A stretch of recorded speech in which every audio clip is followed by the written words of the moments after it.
O narrador em terceira pessoa, ele é um dos mais comuns que tem, né?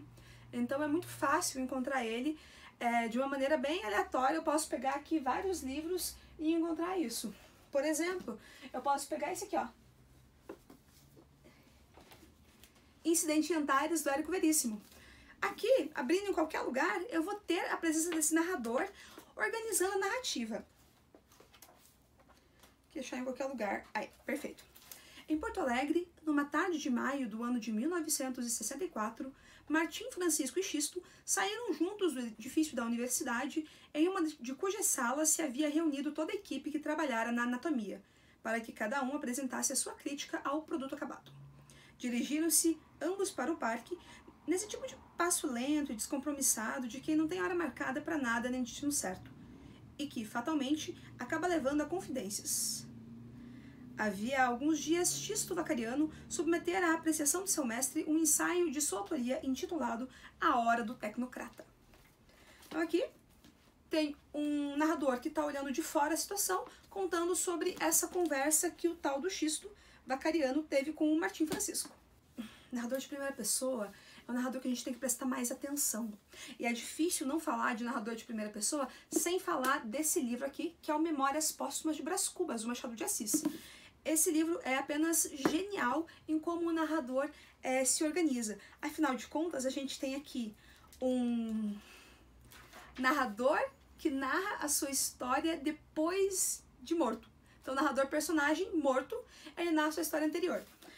Vamos começar pelo capítulo 1º, Óbito do Autor. Dito isso, expirei às 2h da tarde de uma sexta-feira do mês de agosto de 1869, na minha bela chácara de Catumbi. Tinha uns 64 anos, rijos e prósperos, era solteiro, possuía cerca de 300 contos e fui acompanhado ao cemitério por 11 amigos. 11 amigos! Verdade é que não houve cartas nem anúncios. Acresce que chofia, peneirava, uma chuvinha miúda, triste e constante, tão triste, que levou um daqueles fiéis da última hora a intercalar esta engenhosa ideia no discurso que proferiu à beira de minha cova. Abre aspas. Vós que o conhecestes, meus senhores, vós podeis dizer comigo que a natureza parece estar chorando a perda irreparável de um dos mais belos caracteres que tem honrado a humanidade. Este ar sombrio, essas gotas do céu, aquelas nuvens escuras que cobrem o azul, como um crepe funéreo, tudo isso é a dor crua e má que lhe rói a natureza e as mais íntimas entranhas. Tudo isso é um sublime louvor ao nosso ilustre finado. Bom e fiel amigo, não me arrependo das 20 apólices que lhe deixei. Então, esse narrador aqui, ele não só fala da sua própria história, como ele emite juízo de valor sobre ela. Primeira pessoa perfeita aqui do Machado de Assis. Uma forma bem interessante de organização da narrativa é a narrativa epistolar. Epistolar vem de carta.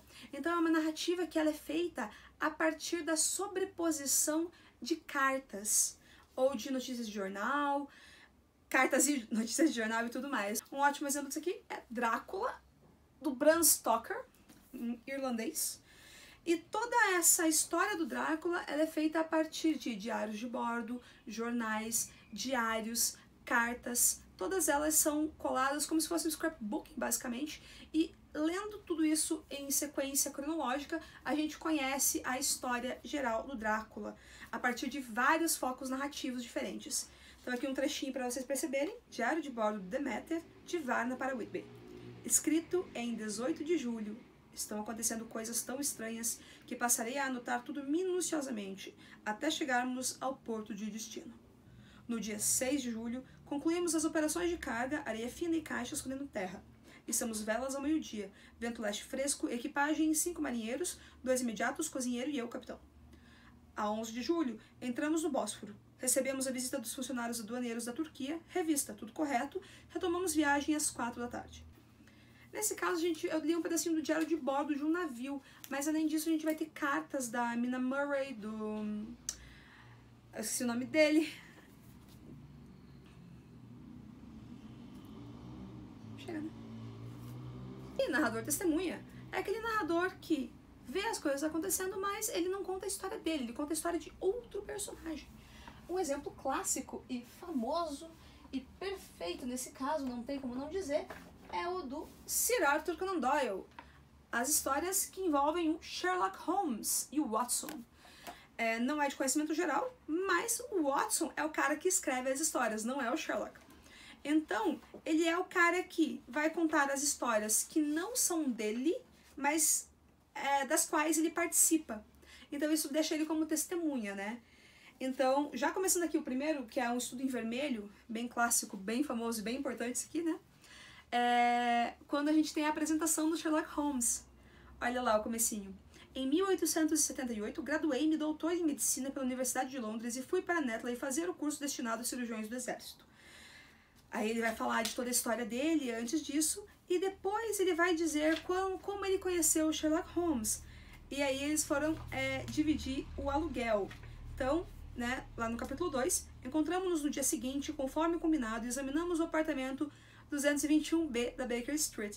Eram 2 quartos confortáveis e uma sala ampla e arejada, mobília com graça iluminada por 2 grandes janelas. Enfim, aqui a gente vai ter sempre o Watson organizando as histórias do Sherlock.